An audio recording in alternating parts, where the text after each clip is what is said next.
Lewis's room smelled very, very familiar. That part of him lived on.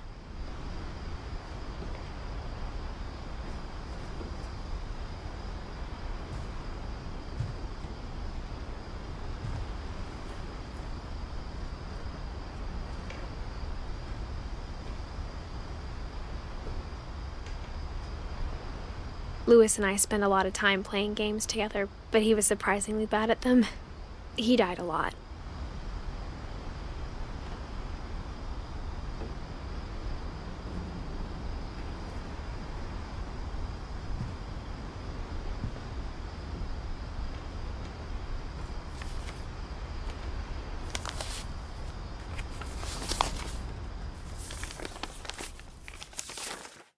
Dear Mrs. Finch, as Lewis's psychiatrist, I can understand your desire for an explanation. As I see it, the trouble began in January, shortly after we convinced your son to seek treatment for substance abuse. Newly sober, I believe Lewis first noticed the monotony of his daily life.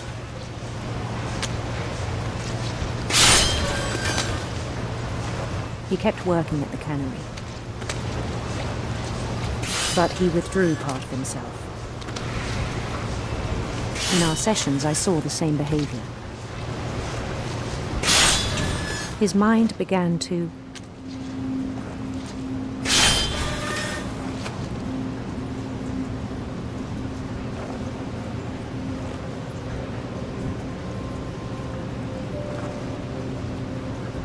wander.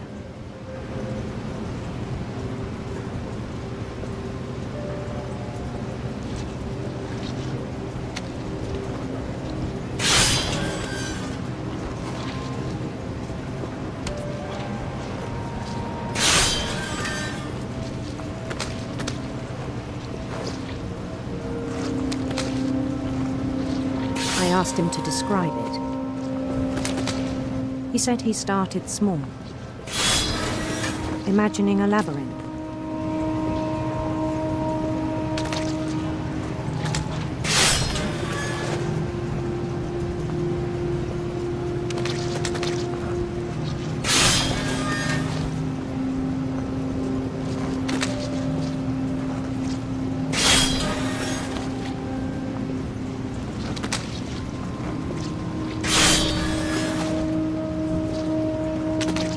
He'd feel his way about. Then something moved. Bats. And toads.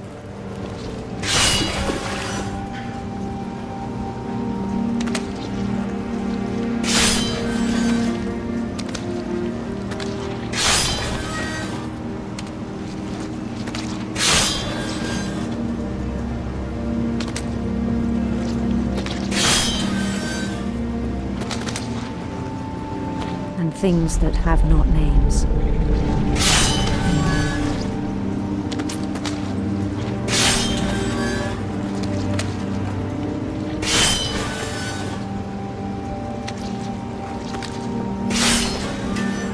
He knew it was all in his head.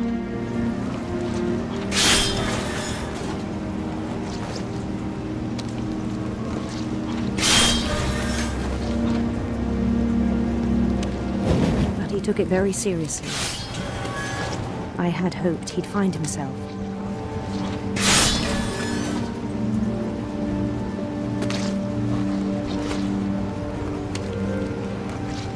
But he found something more.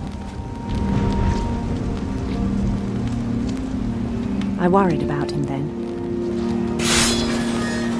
Daydreaming at the cannery. I spoke with his boss. But he said Lewis had become a model employee. Methodical, tireless, focused. Like a whole new Lewis. So I let him go on.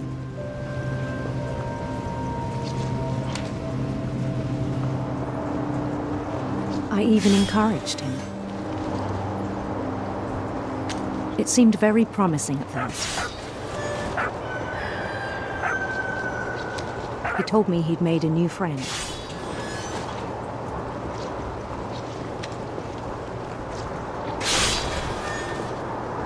on the edge of a city he named Lewis-topia.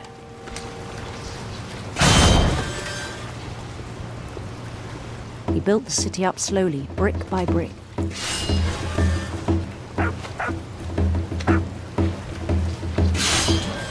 Then he made musicians.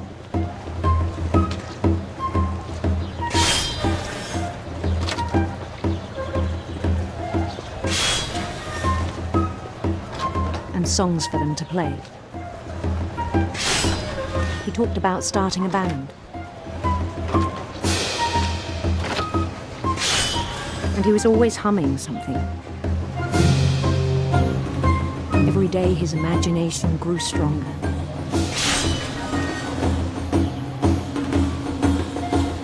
He no longer spoke at the cannery. But his chopping was as reliable as ever. Then one day it struck him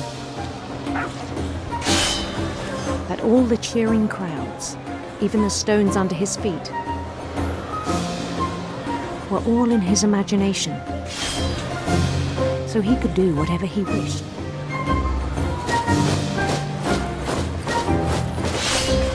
He held an election for mayor. And he won. They begged him to stay, but his mind was already wandering. It became a game for him.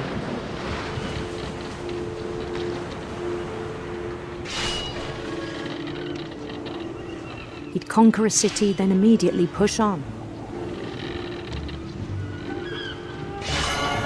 New Louisville.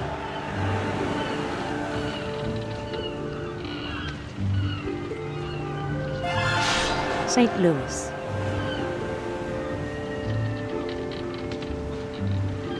He started drifting away from our reality.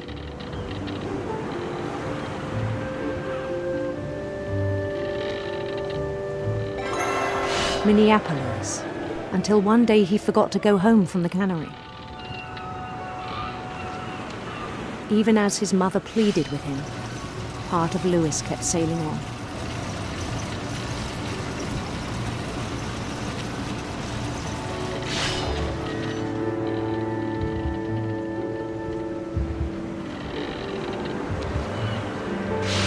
In Louisburg, he heard rumors of a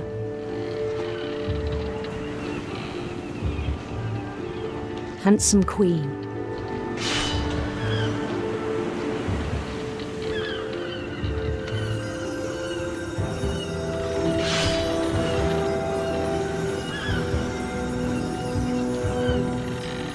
The queen was on her own quest for radiant rainbows.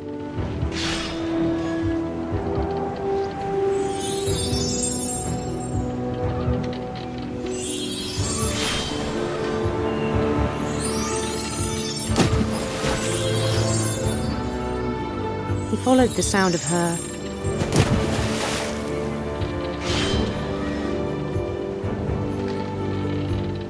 electric sitar.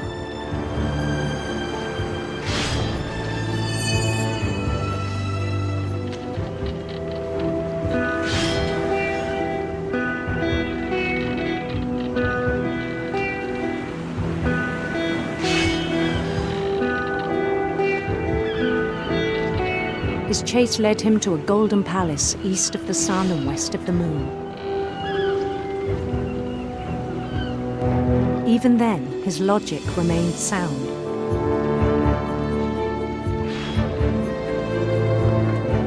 He knew the world was all in his imagination.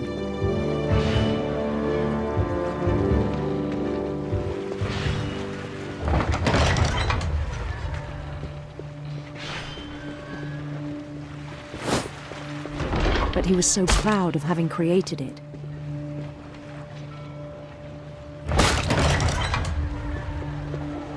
In his own eyes, he'd become something greater than a king.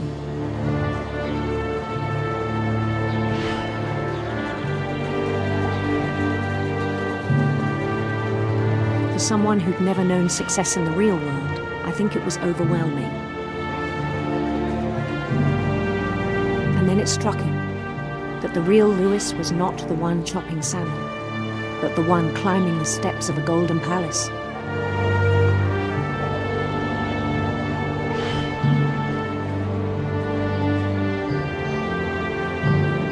My imagination is as real as my body, he told me. It was hard to argue with him.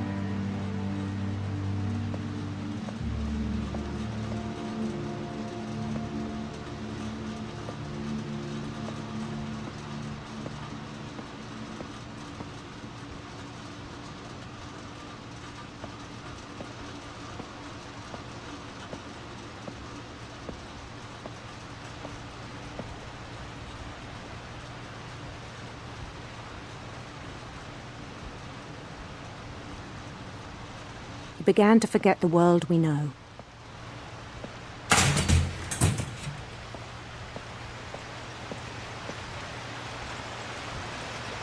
I think it pained him to remember Lewis, the cannery worker.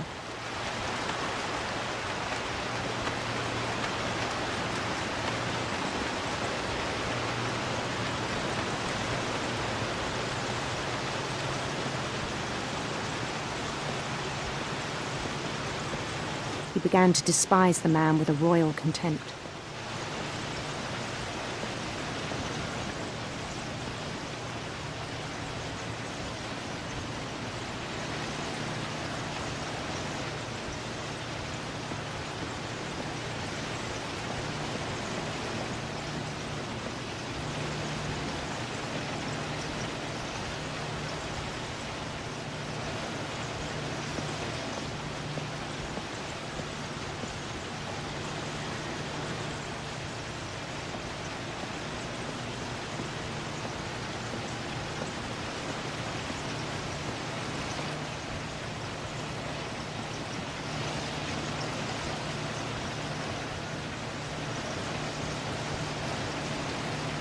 I still thought I could save him.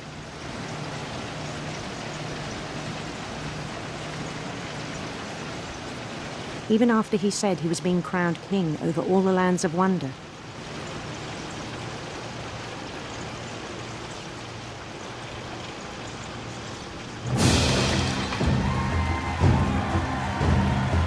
The palace would be packed with his companions.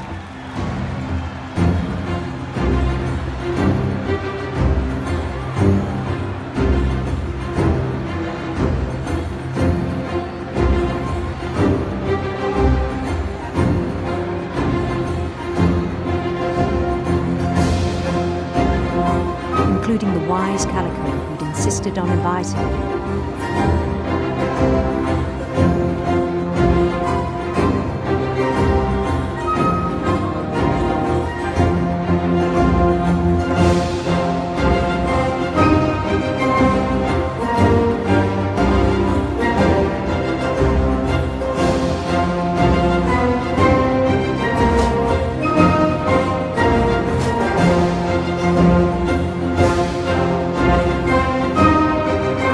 Queen waited, holding his crown.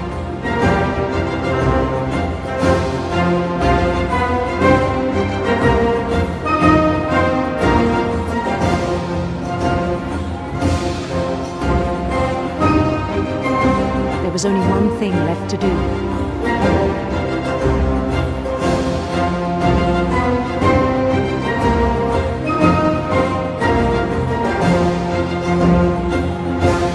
Bend down his head.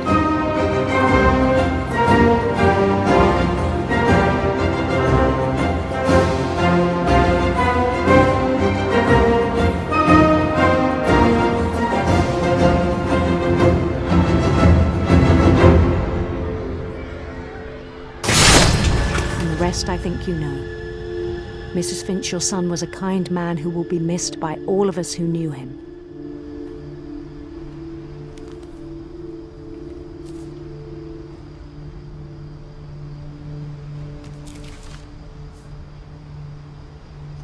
My brother was really cool. I wish you could have met him.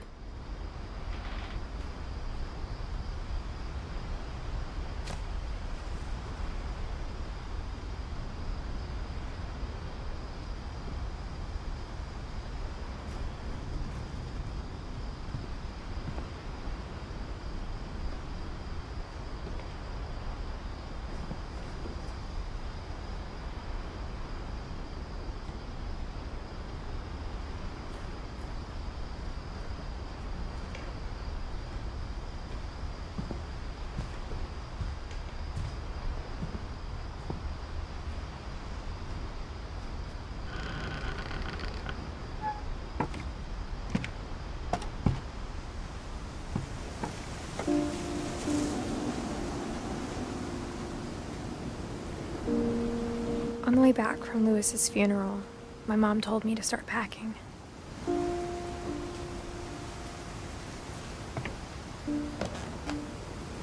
She waited until the day before we left to tell Edie. I'm not sure if she wanted to make it easier or harder.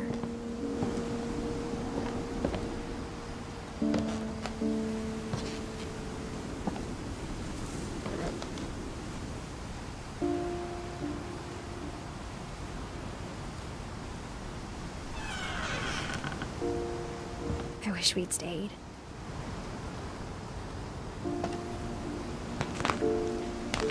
But I understand why we left.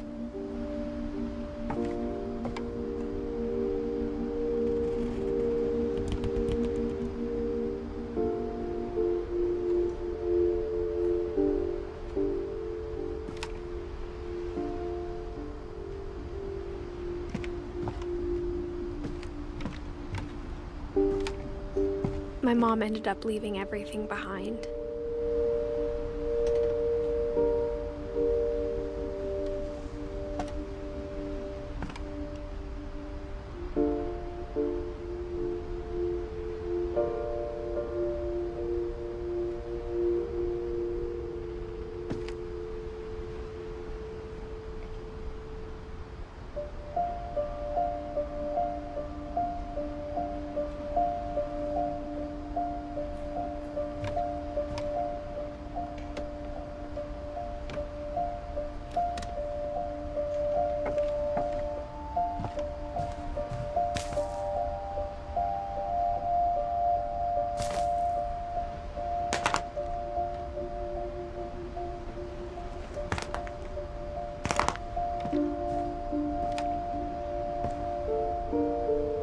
What happened that night had been coming for a long time.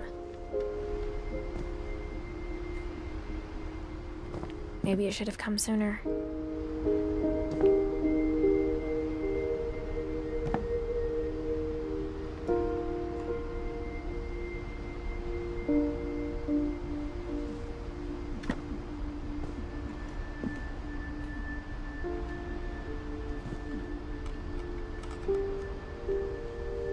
But it had to end one way or another. All that's left now was to tell you about that last night.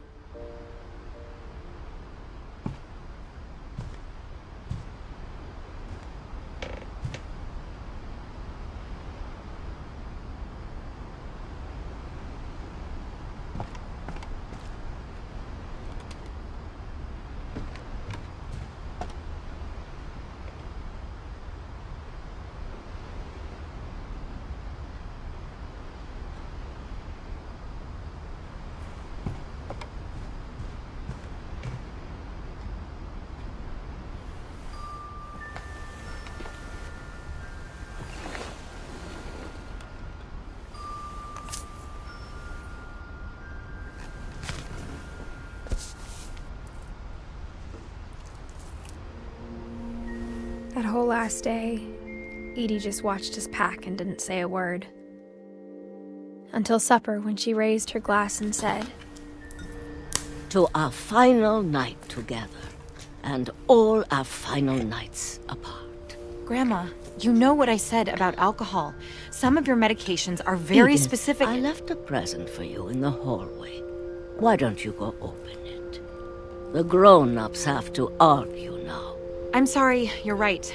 We're all leaving tomorrow. Let's just enjoy our last... I'm not leaving. Edith, you're excused.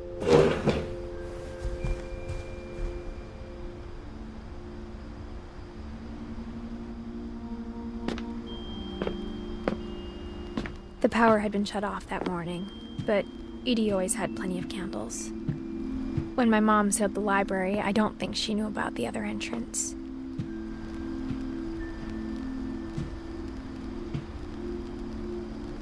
Or that Edie had a key to it.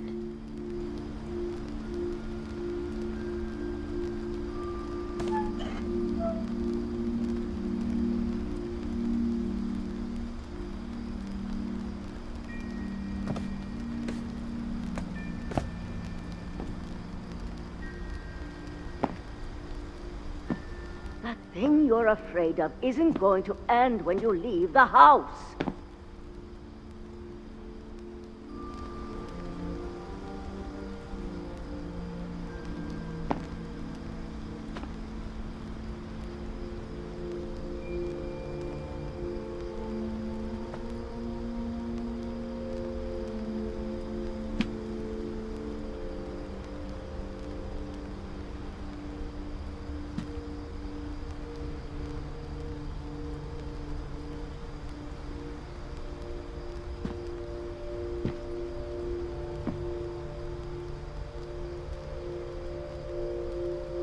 Edith has a right to know these stories.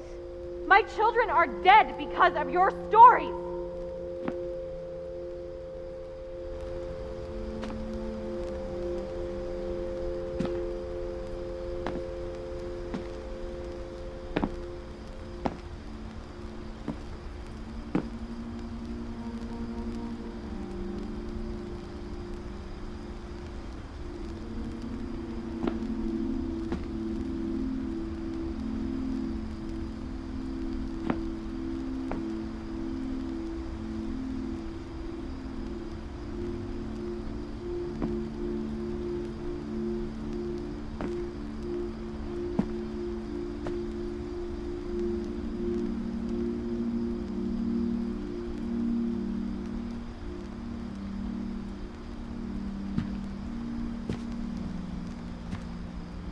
I think it's best if Edith and I leave tonight.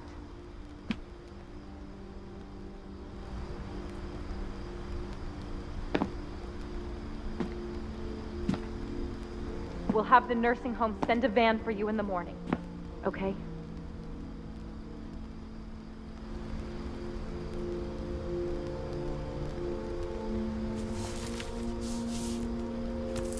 Dear Edith, there's so many stories I wish I could tell you, but there's only time for one.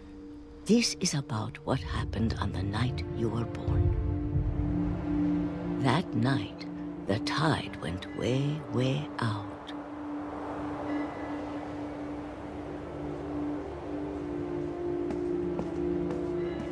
It was the first and last time I ever saw the old house aground. There'd been an earthquake out in the middle of the ocean. They called it the lowest tide in 1,000 years. God, it smelled awful. You know, I've seen that house every day of my life.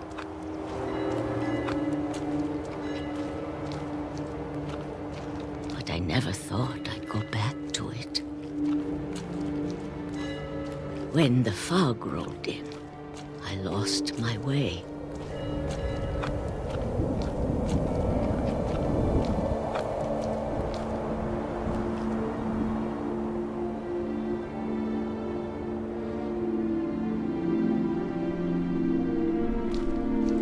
I got turned around.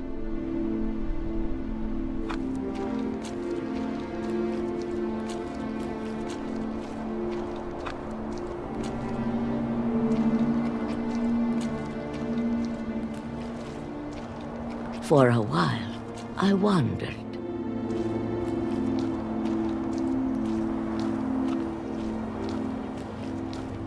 I started seeing things.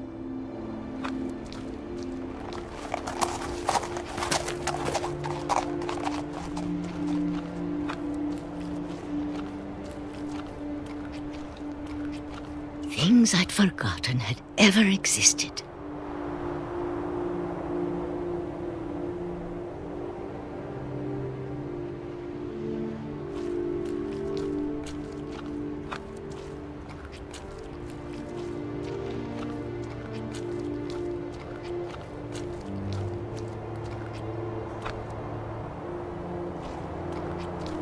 But when I saw them, they felt like old friends.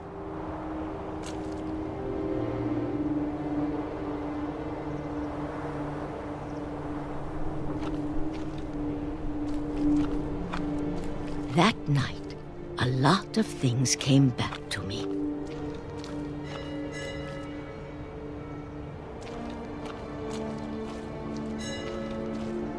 Or maybe I came back to them.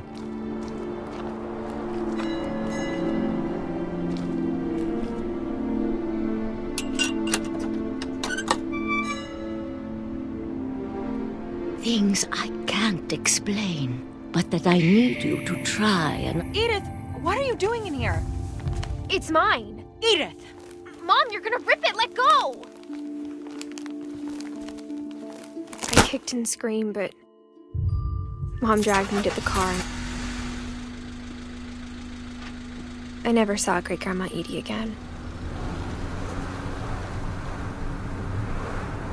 The next morning, the van came to pick her up, but she was already gone.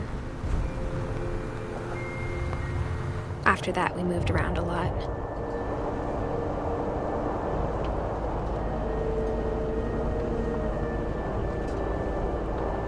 We both tried to make the best of it.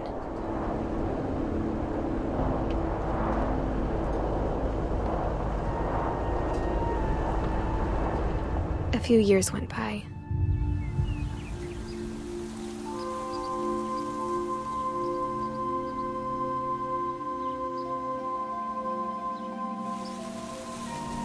My mom didn't like to talk about it, but she started getting sick a lot. The rest happened pretty quickly.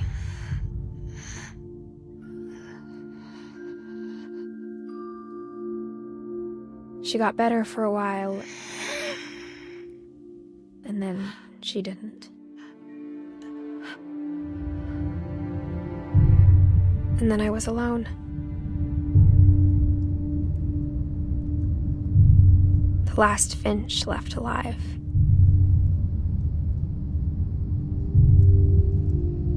Until I found out about you. I'm still not sure what to tell you about all this. If we lived forever, maybe we'd have time to understand things. But as it is, I think the best we can do is try to open our eyes. And appreciate how strange and brief all of this is. This journal was supposed to be for you.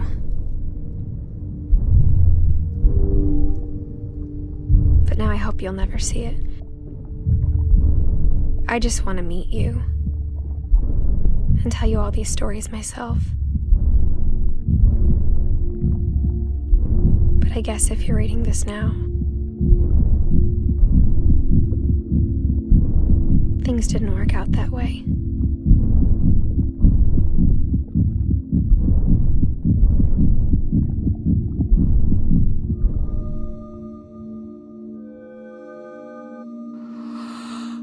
This is where your story begins. I'm sorry I won't be there to see it. It's a lot to ask, but I don't want you to be sad that I'm gone. I want you to be amazed that any of us ever had a chance to be here at all. Good luck.